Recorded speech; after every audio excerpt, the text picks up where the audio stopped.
یعنی سو کا معنی تو ہوتا ہے اگر عربی میں اس کو دیکھیں تو جھوٹا جو ہوتا ہے نا، اس پر لفظ سو بولا جاتا ہے. یہ لفظ عمومی طور پہ سو ہی بولا جاتا ہے، لیکن اصل لفظ ہے سو، سا یا سو سے برائی کے معنی میں اس کو لیا جاتا ہے. جہاں تک آپ کے سوال کا تعلق ہے، اگر تو کوئی عالم دین اپنے دنیاوی مفاد کے لیے کسی حکمران کے دروازے پر جاتا ہے تو وہ اس زمرے میں آئے گا. لیکن اگر بالفرض تعزیت کے لیے کوئی عالم دین کسی حکمران کے دروازے پہ جاتا ہے اور اس کا مقصد تعزیت کرنا ہے یا تیمارداری کرنا ہے یا دنیاوی مفادات کے علاوہ کسی مقصد کے لیے جاتا ہے اور اس کے عام حالات کے اندر نہیں، میرا مطلب یہ تھا کہ اگر کسی کی فوتگی کسی گھر ہو جاتی ہے، وہ بھی ان کو بھی بلایا جاتا ہے کہ آپ بھی ایوان میں آ جائیں، وزیر اعلیٰ صاحب نے تعزیت کرنی ہے. ہاں، یہ مناسب نہیں ہے. حکمران کو چاہیے کہ جب کسی کے گھر تعزیت کرنے کے لیے تو تعزیت کے لیے بھی اس کے گھر چل کے جائے، کیونکہ بحیثیت مسلمان سب برابر ہیں. اصل تو پہچان ہی تب ہوگی نا کہ جب ایک حکمران اور عوام کے مابین برابری کا تعلق ہو. تو جب آپ کسی کو تعزیت کے لیے بھی اپنے گھر بلا رہے ہیں تو یہ ایک تکبر کی علامت ہے. اور تکبر کے بارے میں یاد رکھیں، حضور نبی کریم صلی اللہ علیہ وآلہ وسلم نے فرمایا، جس کا مفہوم ہے کہ اگر کسی بندے کے دل کے اندر رائی کے دانے کے برابر بھی تکبر ہوگا تو وہ جنت میں نہیں جائے گا. تو تکبر تو اللہ تعالیٰ کو پسند ہی نہیں ہے. تکبر اور کبر یہ دو الگ الگ چیزیں ہیں. ایک وہ چیز ہوتی ہے کہ اللہ تعالیٰ نے کسی کو کوئی صلاحیت عطا فرمائی ہے، اس کا خود بخود اظہار ہو رہا ہے، یہ تکبر کے اندر نہیں آئے گا. تکبر وہ چیز ہے کہ انسان خود بخود ایسی چیزوں کو اجاگر کرے اور بتکلف اپنے اندر سے بڑائی کو جو ہے وہ لوگوں کے سامنے پیش کرے. اس کو تکبر کہا گیا ہے. اس کی اور بھی بہت زیادہ تعریفات کی گئیں. ایک جو بالکل جامع معنی تعریف ہے کہ مخلوق خدا کو حقیر جاننا. تو اگر کوئی بندہ حقارت کی وجہ سے کسی کو اپنے در پہ بلا رہا ہے اور تعزیت کرنے کے لیے، تو یہ مناسب بات نہیں ہے. اور ایسے علماء کو بھی چاہیے کہ ایسے حکمرانوں کا بائیکاٹ کریں اور یاد رکھیں کہ اصل صحیح معنوں میں عالم دین وہی ہے کہ جس طرح ابھی علامہ صاحب نے اس کی وضاحت کر دی کہ جس کے در پہ چل کے خود حکمران آئیں. اور یہ جو شروع میں نے بات عرض کی کہ ایک ہوتا ہے کہ کسی کے ساتھ ویسے آپ کے معاملات ہیں تو اس کے لیے آپ اگر کسی حکمران کے دروازے پہ جاتے ہیں تو قباحت نہیں ہے، لیکن دنیاوی مفادات کے حصول کے لیے اگر کوئی عالم دین کسی حکمران کے دروازے پہ جاتا ہے تو وہ مذموم ہے اور اس کو رد کیا جائے گا. اور یہاں پر یہ بات بھی بیان کرنا لازمی ہوگا کہ ہمارے ہاں نا علماء کی پہچان کا معیار بدل گیا. ہم دیکھتے ہیں عالم دین اس کو کہ جس نے ظاہری لبادہ بہت اچھا پہنا ہو اور اس کے فالور بہت زیادہ ہوں. دیکھنا یہ ہے کہ کون اللہ تعالیٰ سے ڈرانے والا ہے اور کون تمہیں دنیا کی طرف راغب کرنے والا ہے. ان دو چیزوں کے مابین فرق کرنا ضروری ہے. علامہ صاحب، اس کا مطلب ہے کہ مولانا فضل الرحمان سے پھر علماء حق میں، کیونکہ ساری کی ساری حکومت انہی کے طرف جاتی رہی ہے. کوئی ایک آ رہا ہے، کوئی دوسرا جا رہا ہے، کوئی تیسرا آ رہا ہے، کوئی چوتھا جا رہا ہے. الحمدللہ وحدہ والصلاة والسلام علی من لا نبی بعد. رب اشرح لی صدری ویسر لی امری واحلل عقدۃ من لسانی یفقہوا قولی. رب زدنی علما. افسر، اللہ آپ کو جزائے خیر دے، آپ نے اپنے پروگرام میں گفتگو کا موقع دیا. جہاں تک کسی کی پرسنل شخصیت کا تعلق ہے وہ ایک الگ میٹر ہے. میرا خیال ہے کہ جو ہمارا موضوع ہے نا وہ بڑا اہم ہے. اس کو ہم نے ایک اصول سے لے کے چلیں گے تو انشاءاللہ ہم سب کو فائدہ ہوگا اور عوام ہمارے سامعین کو بھی فائدہ ہوگا. سب سے پہلے تو ہمیں اس چیز کو طے کر لینا چاہیے کہ حق کیا ہوتا ہے. جب جو حق کا پیروکار ہوگا وہ علماء حق میں آئے گا، اور جو حق سے انحراف کرے گا لامحالہ وہ علماء سو میں آئے گا. اب دیکھیں، سب سے پہلی چیز ہے کہ حق کیا ہے. اللہ رب العالمین نے قرآن و سنت، اللہ تعالیٰ نے اپنے قرآن کو، اپنے پیغمبر علیہ السلام کو معیار حق قرار دیا ہے. قرآن اور سنت جس کو پیارے پیغمبر علیہ السلام بھی اپنے ہر خطبے میں بیان کیا گیا تھا، فإن خیر الحدیث کتاب اللہ وخیر الہدی ہدی محمد صلی اللہ علیہ وسلم. نبی کریم صلی اللہ علیہ وسلم نے اس کو بیان کر کے کیا کہا ہے، فماذا بعد الحق الا الضلال. حق کے سوا جو بھی ہے نا وہ باطل ہے. تو جب حق کا کرائٹیریا طے ہو جائے گا، معیار طے ہو جائے گا، قرآن و سنت ہے، تو جو اس کے مطابق عمل کرنے والا، اس کے مطابق دعوت دینے والا، اس کا کردار اس کے مطابق ہے، تو اس کا واضح مطلب ہے کہ وہ علماء حق میں ہے. پھر اس کا ایک تعلق ہے نیت کے ساتھ، جیسے کہ مجھ سے پہلے حسن بکری حفظہ اللہ فرما رہے تھے، کہہ رہے تھے کہ نا کہ اس کی نیت دیکھیں. ایک ہے اس کا مقصد دنیاوی اغراض و مقاصد کا حصول. لامحالہ اللہ نے جہنم جن سے بھڑکانی ہے نا ان کے اندر ایک عالم دین بھی آ جانا ہے، قاری قرآن، کیونکہ اس کا مقصد دنیا کی اغراض ہے. اسی طرح جو یہ اگر ہم میرر سمجھ لینا تو ہمارے ہاں جتنی فرقہ واریت ہے، اگر کوئی آدمی اب اس کا معیار اپنی پسندیدہ شخصیت ہے، وہ عالم دین ہو، وہ امام ہو، وہ کوئی بزرگ اکابر ہو، اور اس کی محبت اور نفرت کا محور بھی یہی ہے اور اس کی دعوت کا محور بھی یہی ہے، تو پھر سوچنا چاہیے کہ اس کو علماء حق میں کیسے شمار کریں۔ حق افراد سے نہیں پہچانا جاتا، حق کا معیار یہ ہوتا ہے کہ افراد کو، اشخاص کو حق پہ پرکھا جاتا ہے۔ ہمارے یہاں عموماً المیہ یہ ہوتا ہے کہ ہم لوگ حق کو پرکھتے ہیں شخصیات پہ، جبکہ یہ بنیادی گمراہی ہوتی ہے۔ حق کا معیار شخصیات نہیں ہوتی، شخصیات کے پرکھ کا معیار جو ہوتا ہے وہ حق ہوتا ہے۔ تو اس لیے اس کو دیکھیں گے کہ اس کا نظریہ، عقیدہ، اس کی دعوت، اس کے معاملات، اس کا قول و فعل کیا ہے، وہ اسی حق کے مطابق ہے، تو پھر یہ علماء حق میں شمار ہوگا۔ ورنہ اگر وہ اس کی دعوت کسی خاص جو ہے وہ نقطے پہ ہے، وہ قرآن و حدیث سے ہٹ کر کے ہے، تو پھر وہ بظاہر کتنا بھی متقی نظر آئے، وہ حقیقت میں فرقہ پرست اور وہ علماء سو میں شمار ہوگا۔ حقیقت اچھا مجھے حق کی پہچان، اگر چونکہ آج ہم دیکھتے ہیں تو ہم جس کو بھی سنیں، جس کا پیغام سنیں، وہ تو سب یہ کہتے ہیں کہ ہم حق پر ہیں۔ کسی ایک کو بھی ہم یہ تو نہیں کہہ سکتے، اگر کسی علامہ صاحب کو یا کسی بھی مذہبی شخصیت کے بارے میں آپ یہ سمجھیں گے خدا یہ کہیں حق پر تو نہیں ہے، تو وہ تو عذاب بن جائے گا، مصیبت آ جائے گی۔ تو سب ہی حق پر ہیں پھر آج کل اگر ہم دائیں بائیں اپنے ارد گرد دیکھتے ہیں تو۔ اب دیکھیے جیسے امیر المومنین حضرت علی علیہ السلام کا یہ فرمان ہے کہ اعرف الحق تعرف اہلہ، کہ اگر تم حق کی شناخت کر لو تو تمہیں اہل حق کو پہچاننے میں آسانی ہوگی۔ جیسے عارفی صاحب نے ایک حدیث کی طرف اشارہ بھی کیا کہ نبی نے فرمایا میں قرآن و سنت چھوڑ کے جا رہا ہوں، اور ایک دوسری حدیث جو مقام غدیر خم پر ہے کہ رسول خدا نے یہ بھی فرمایا انی تارکن فیکم الثقلین کتاب اللہ وعطرتی اہل بیتی، کہ تم میں دو چیزیں چھوڑ کے جا رہا ہوں، ایک قرآن مجید ہے اور دوسری میری عطرت اہل بیت ہے، ما ان تمسکتم بہما لن تضلوا بعدی ابدا، اگر دونوں سے متمسک رہو گے گمراہ نہیں ہوگے، ولن یفترق حتی یرد علی الحوض، اور یہ دونوں بھی جدا نہیں ہوں گے یہاں کہ تمہیں میرے پاس حوض کوثر تک لے آئیں گے۔ اب دیکھیں جب یہاں پہ ہم یہ بات کر رہے ہیں کہ علماء حق اور علماء سو، تو اس کا مطلب یہ ہے کہ یعنی کون جو ہے صرف حق کو پہچانتا نہیں ہے، وہ پھر حق پر عمل بھی کرتا ہے۔ ٹھیک ہے، اب دیکھیں کتنے ایسے لوگ ہیں، بلکہ یہ ایک حدیث کا جملہ ہے کہ رب تال القرآن والقرآن یلعنہ، کہ کتنے ایسے قاریان قرآن ہیں وہ قرآن پڑھ رہے ہوتے اور قرآن پہ لعنت کر رہا ہوتا ہے۔ استغفر اللہ۔ یعنی اصل مطلب یہ ہے کہ جو ہم نے علم حاصل کیا ہے، اگر ہمیں حق کی شناخت ہو گئی ہے تو ہم اس کے مطابق عمل کر رہے ہوتے ہیں، اور اسی حوالے سے پھر وہ علم کا یعنی جو اہل علم ہے ان کا معیار کیا ہونا چاہیے۔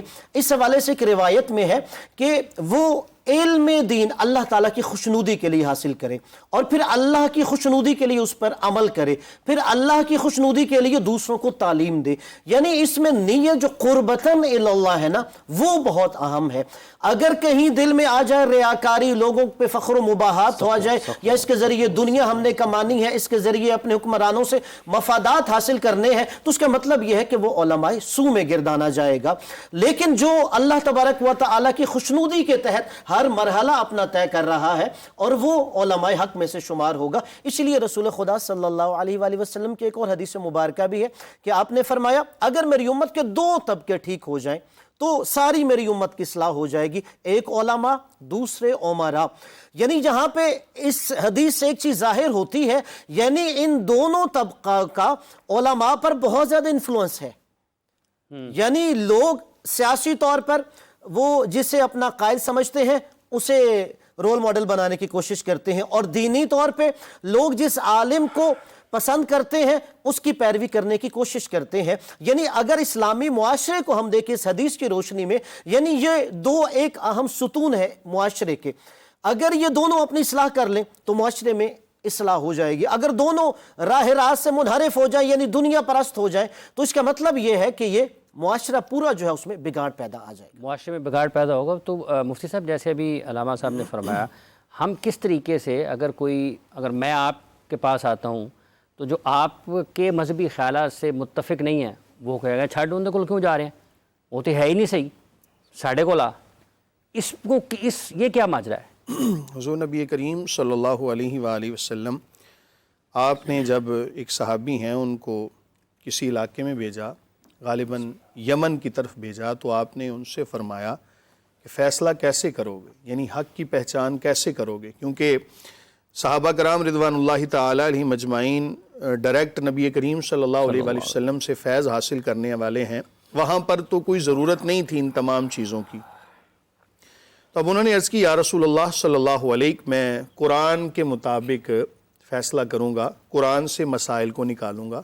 حضور نبی کریم صلی اللہ علیہ وآلہ وسلم نے فرمایا کہ اگر تمہیں قرآن سے مسئلہ نہ ملے تو پھر کیا کرو گے؟ عرض کی یا رسول اللہ صلی اللہ علیہ وسلم میں آپ کی سنت کی طرف رجوع کروں گا۔ فرمایا اگر میری سنت میں بھی کوئی چیز نہ پاؤ، ظاہر ہے علاقے کے اختلافات کے ساتھ مسائل کا اختلاف ہوتا ہے، کچھ علاقے ایسے ہیں وہاں پر وہ مسائل نہیں پائے جاتے، علاقے کا جب اختلاف ہوتا ہے تو وہاں پر کچھ اور مسائل درپیش ہوتے ہیں۔ تو انہوں نے عرض کی یا رسول اللہ صلی اللہ علیہ وسلم میں اپنی رائے سے اجتہاد کروں گا۔ جب یہ جملہ انہوں نے عرض کیا تو حضور صلی اللہ علیہ وآلہ وسلم نے ان کو رخصت بھی فرمایا اور ان کو دعا بھی دی۔ یہ حدیث اب اس بات پر دلالت کر رہی ہے کہ اگر تو تمام تر مسائل کا محور منبع قرآن و سنت، اجماع و قیاس ہے تو پھر تو تم راہ حق پر ہو، اور اگر کہیں بھی دنیاوی مفادات کی وجہ سے تم نے مسائل کو تبدیل کر دیا اور اپنی خواہشات کے مطابق زندگیاں گزارنا شروع کر دیں تو پھر تم راہ حق سے ہٹ گئے۔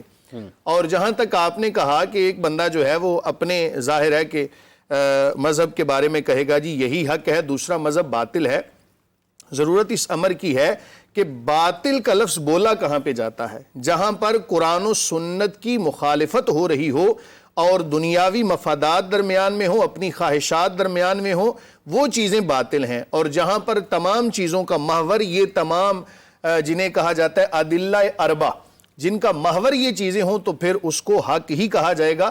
بعض دفعہ ایک فقہی اختلاف ہوتا ہے اور اس کو فقہی اختلاف ہی رہنے دینا چاہیے، اس کو کوئی لڑائی جھگڑے کی طرف نہیں لے کر جانا چاہیے۔ بعض مسائل ایسے ہوتے ہیں کہ ایک مسلک کے مطابق وہی مسئلہ یعنی اس پر عمل کرنا بہتر ہوتا ہے، دوسرے مسلک کے مطابق دوسرے پر عمل کرنا بہتر ہوتا ہے۔ وہ کوئی بھی نہیں کہے گا کہ اس پر اگر عمل کر لیا تو وہ باطل ہے۔ تو ان چیزوں کو سمجھنے کی ضرورت ہے۔ ہمارے ہاں یہ ہوتا ہے کہ ہم نے ایک معیار بنا لیا ہے علماء کو پرکھنے کا کہ جو بندہ انگلش بولنے والا ہے، جو بندہ عربی فر بولتا ہے، ہم شاید اس کو عالم سمجھتے ہیں۔ یاد رکھیں کہ اگر یہ معیار بنا لیا جائے تو پھر عرب کے اندر رہنے والا ہر شخص عالم کہلائے گا، کیونکہ وہ بھی عربی بولتے ہیں۔ اگر فارسی کو آپ محور بنا لیں تو پھر ایران کے اندر رہنے والا ہر بندہ عالم سمجھا جائے گا۔ اگر آپ انگلش کو معیار بنا لیں تو پھر انگلش بولنے والا ہر بندہ عالم سمجھا جائے گا۔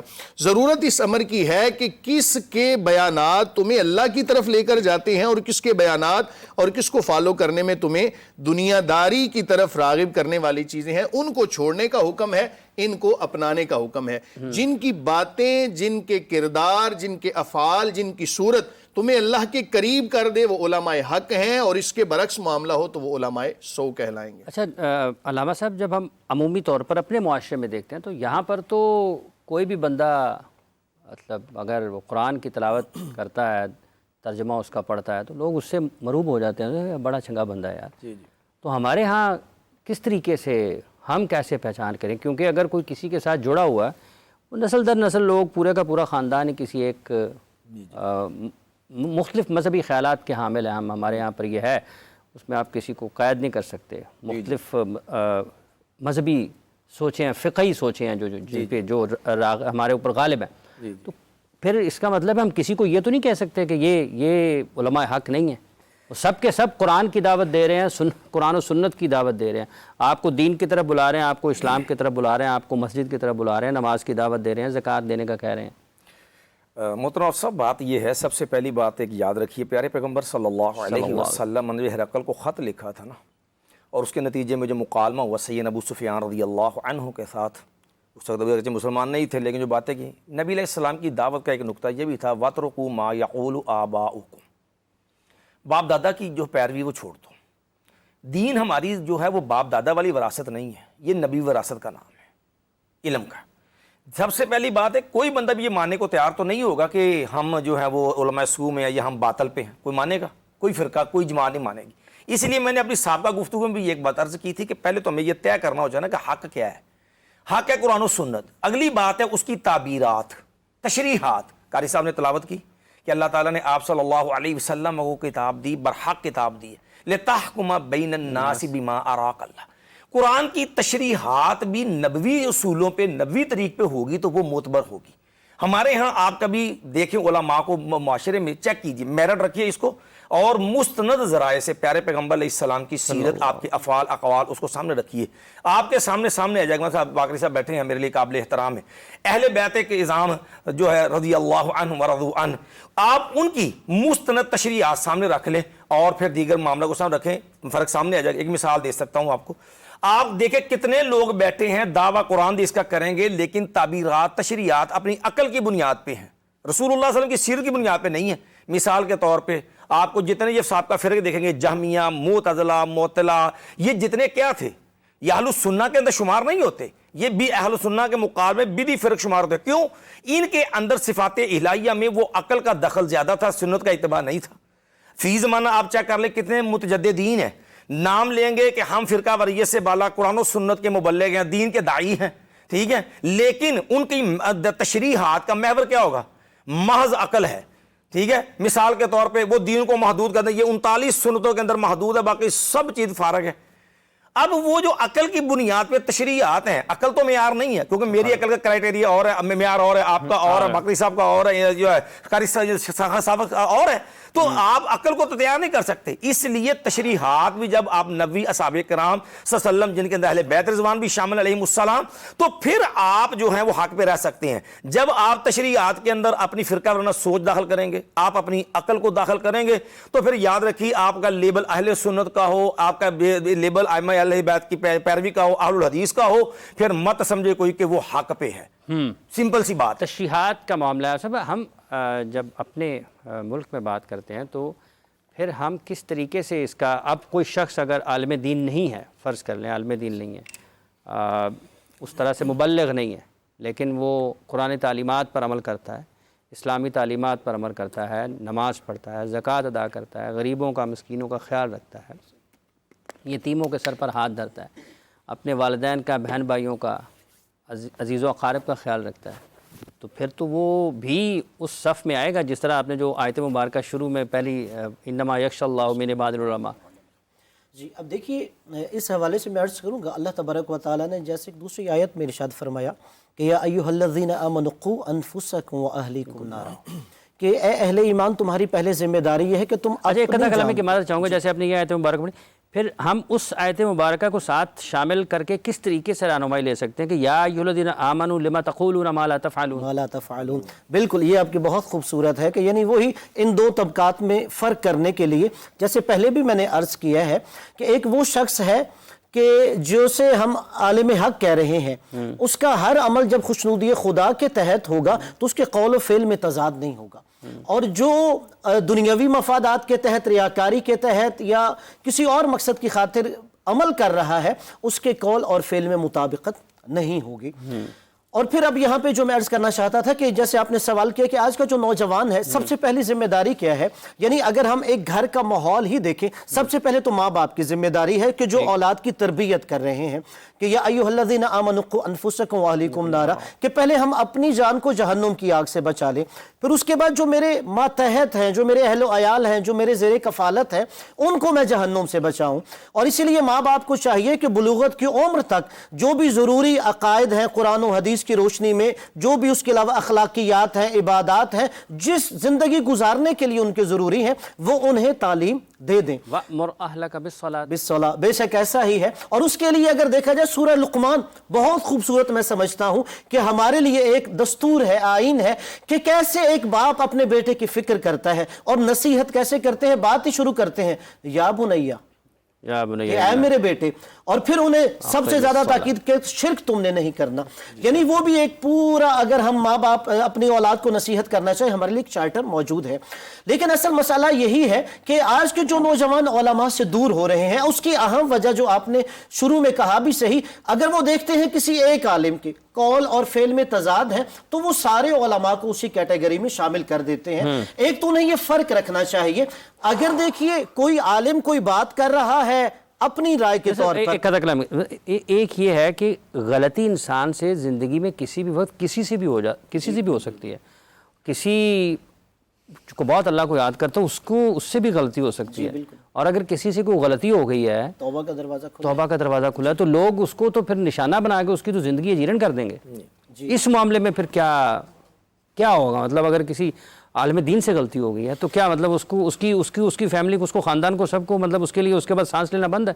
اب دیکھیں پہلے تو چونکہ جو عالم ہے وہ اپنے علم پر عمل کرے گا. اس حوالے سے رسول اللہ صلی اللہ علیہ وآلہ وسلم کے ایک حدیث مبارکہ ہے کہ آپ نے فرمایا کہ عالم کے ایک گناہ کو بخشنے سے پہلے جاہل کے 70 گناہ بخش دیے جاتے ہیں. اللہ. اس کا یہ مطلب ہے کہ یعنی ایک وہ شخص جو بات جانتا ہے، اہل علم ہے، وہ خدا کی بارگاہ میں زیادہ جواب دہ ہے. اور اسی طرح حضرت داؤد علیہ السلام کو جو اللہ تبارک و تعالیٰ نے وہی فرمائی، روایت میں ہے کہ اللہ نے جناب داؤد علیہ السلام کو فرمایا کہ جو عالم بے عمل ہوتا ہے اسے میں 70 مصیبتوں میں مبتلا کرتا ہوں، اور جو اس میں سب سے کم مصیبت ہے وہ یہ کہ میں اس کے دل سے اپنی محبت کی چاشنی اور مٹھاس چھین لیتا ہوں. یعنی اس کے اندر سے روحانیت ختم ہو جاتی ہے، وہ مسلح عبادت پہ آتا ہے اور اسے وہ روحانیت نہیں، وہ لذت محسوس نہیں ہوتا کہ جو انسان کو شب زندہ دار رہ کے یہ لذت جو ہوتی ہے. آپ نے روایت بیان کی ہے مفتی صاحب، پھر اس کا مطلب یہ ہے کہ اگر کہیں کہیں ہم دیکھتے ہیں، اگر جیسے آج ہم بیٹھے یہ بات چیت کر رہے ہیں کہ ایک ایسا ملک جو کہ کلمہ طیبہ کے نام پر بنا ہے اور اس میں مذہبی حوالے سے تقسیم بھی ہے، اختلافات بھی ہیں، اتفاق بھی ہے، یہ صرف تقسیم ہی نہیں ہے، اتحاد اور اتفاق بھی اس کے ساتھ ساتھ ہی نظر آتا ہے. تو جیسے بھی روایت بیان فرمائی حضرت داؤد علیہ السلام کی علامہ صاحب نے، تو پھر کہیں کہیں یہ ہوگا کہ اللہ تعالیٰ نے چاشنی چھین لی ہوئی ہے دلوں سے لوگوں کے کہ وہ اس طرف نہیں ہے. حضور نبی کریم صلی اللہ علیہ وآلہ وسلم کا ایک فرمان ہے جس کا مفہوم ہے کہ اللہ تعالیٰ اس کو ایمان کی حلاوت عطا فرماتا ہے کہ جو محبت اور نفرت اللہ کے لیے کرتا ہے. مثلا اگر اس کو کسی سے محبت ہے تو اس کا معیار بھی رضا الہی ہو، اور اگر کسی سے نفرت ہے تو معیار کیا ہو؟ رضا الہی. یعنی اللہ تعالیٰ کی رضا کے لیے کسی سے محبت ہے اور اسی ذات کی رضا کے لیے کسی سے نفرت کرتا ہے. تو اگر تو ایسی صورتحال ہو تو پھر تو یقینی طور پر اسے ایمان کی حلاوت یعنی ذائقہ، مٹھاس، عبادت کی چاشنی محسوس ہوتی ہے. آج کے اس دور کے اندر یہ چیز عمومی طور پہ مفقود نظر آتی ہے. محور جب دنیا بن جائے، اور حضور نبی کریم صلی اللہ علیہ وآلہ وسلم کا وہ فرمان بھی فرمایا کہ میں تم سے شرک کا خاتمہ کر کے جا رہا ہوں، لیکن یہ چیز ہے کہ ان تنافسوا فیہا، کہ جس چیز کا ڈر ہے وہ کیا ہے کہ تم دنیا کے اندر غرق ہوتے نظر آ رہے ہو. تو آج یہی چیز جو ہے وہ ہر طرف نظر آتی ہے. دنیا کمانے کے چکروں میں بہت سارے لوگ اپنی عبادت کی چاشنی کھو بیٹھتے ہیں. ضرورت اس امر کی ہے کہ ایک بندہ جو عالم دین ہے نا، جو صحیح معنوں میں عالم ہے، علماء حق کے اندر جس کا شمار ہوتا ہے، وہ کبھی بھی اپنی دنیا کے پیچھے اپنی آخرت کو داؤ پہ نہیں لگاتا. اس کا مقصد، محور سب سے پہلے آخرت ہوتی ہے، اس کے بعد دنیا، کیونکہ دنیا کو حاصل کرنے کا بھی حکم ہے. اور دنیا کیا ہے کہ جو چیز تمہیں اللہ تعالیٰ سے دور کر دے وہ تمہاری دنیا ہے، اور جو تمہیں اللہ کے قریب کر دے وہ تمہاری آخرت ہے. تو جب ہر چیز کے بارے میں ہم اللہ کی رضا کو سامنے رکھیں گے تو پھر عبادت کی چاشنی محسوس ہوگی. جہاں تک ابھی یہاں پر ایک تذکرہ ہوا کہ حضور نبی کریم صلی اللہ علیہ وآلہ وسلم آپ نے ہرقل بادشاہ کو خط لکھا، بھی جو بیان ہوا کہ اپنے باپ دادا کی پیروی چھوڑ دو. ضرورت اس امر کی ہے کہ جب جو والدین ہیں یا آباء و اجداد اگر تو وہ باطل تھے تو پھر ان کی اتباع کرنے کا حکم نہیں ہے، پھر ان کی مخالفت کرنے کا حکم ہے. اور اگر آباء و اجداد حق پر تھے تو پھر اس کا مطلب یہ نہیں کہ ہر بندہ اپنے آباء و اجداد کی مخالفت کرے.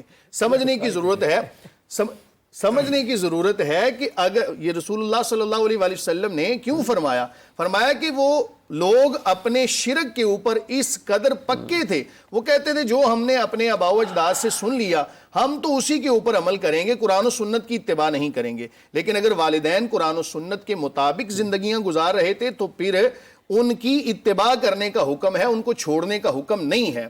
اور یاد رکھیں کہ حضور نبی کریم صلی اللہ علیہ وآلہ وسلم آپ نے جو ہمیں دین عطا فرمایا وہ اس قدر آسان بھی ہے، مشکل بھی ہے. آسان کن معنوں میں کہ اگر تم کسی بھی ایک چیز کو سمجھ کے اس پر عمل کرنا شروع کر دیتے ہو تو یہ صراط مستقیم ہے. اور اگر تم چھوٹی چھوٹی باتوں کے حوالے سے تشویش کے اندر مبتلا ہو جاتے ہو، میں ایک حدیث پیش کرتا ہوں. حضور نبی کریم صلی اللہ علیہ وآلہ وسلم آپ کے ایک صحابی نے عرض کی، یا رسول اللہ صلی اللہ علیہ، وطر کے بارے میں کیا ہے؟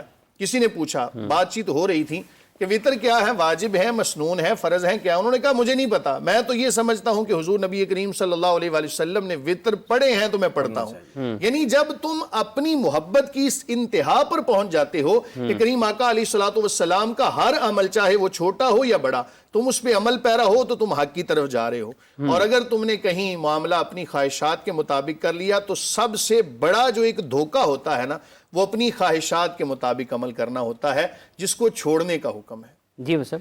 جی محترم صاحب، ایک اور چیز جو ہمارے موضوع سے متعلقہ ہے کہ ہم بیٹھے ہیں کہ علماء حق اور علماء سو کی پہچان دیکھیں۔ نبی کریم صلی اللہ علیہ وسلم کا ارشاد ہے لَتَتَّبِعُنَّ سُنَنَ مَنْ كَانَ قَبْلَكُمْ حَذْوَ النَّعْلِ بِالنَّعْلِ۔ امت محمدیہ میں بگاڑ آئے گا، اور یہ امت اس حد تک بگاڑ میں جائے گی کہ یہ جو پہلے قوم میں یہود و نصارہ کے نقش قدم پہ چلنے نہیں آئیں گے، اور یوں برابر ہیں جیسے جوتے کے دو تلوے برابر ہوتے ہیں۔ تو اگر اس چیز کو ہم سامنے رکھیں نا تو ہمیں علماء سو کا ایک پیٹرن جو آپ کے سامنے آ جائے گا قرآن کے اندر۔ آپ یہودی عیسائی علماء کی جو بدعمالیاں بد کرداریاں ہیں نا، آپ اس کو سامنے رکھ لیں، اور اس نقشے کے اندر جو اسلام کا نام لینے والے ہمہ قسم کے لوگ ہیں نا ان کو پرکھیں ایک عمومی تجزیے پہ۔ قطع کلامی کی معذرت چاہوں گا، جی کیا یہ صرف علماء کی ہی ذمہ داری ہے؟ ہر جس نے کلمہ پڑھا ہے یہ تو بنیادی طور پر ہر اس شخص کی ذمہ داری ہے جس نے کلمہ پڑھ لیا ہے، اس کے اوپر وہ قانون وہ آئین جو ہر فرد پہ لاگو ہوتا ہے، ہر فرد کی ذمہ داری۔ دیکھو مولوی کی ذمہ داری نہیں ہے تحقیق کرے، صرف پڑھے۔ عوام جس نے کلمہ پڑھا ہے اس کی ذمہ داری میری ڈائریکشن سیدھی رہنی چاہیے، میں اپنے اسلام پہ اپنے دین پہ سیدھا چلوں۔ میں نے اس لیے ایک موٹی مثال دی آپ کو پیارے پیغمبر صلی اللہ علیہ وسلم کی حدیث کی روشنی کے اندر کہ علماء سو کا کردار آپ دیکھیں گے، اس کے مد مقابل میں حق کا کردار نظر آ جائے گا آپ کو واضح طور پر، کیونکہ الاشیاء یعرف بازدادها۔ جب ایک چیز آپ دیکھو اس کے مخالف اس کا دوسرا پہلو خود بخود جو ہے وہ واضح ہو جائے گا۔ مثال کے طور پر یہود و نصارہ کو آپ قرآن میں دیکھیں گے کہ ان لوگوں کی ایک بد کرداری کا انداز قرآن نے بیان کیا کہ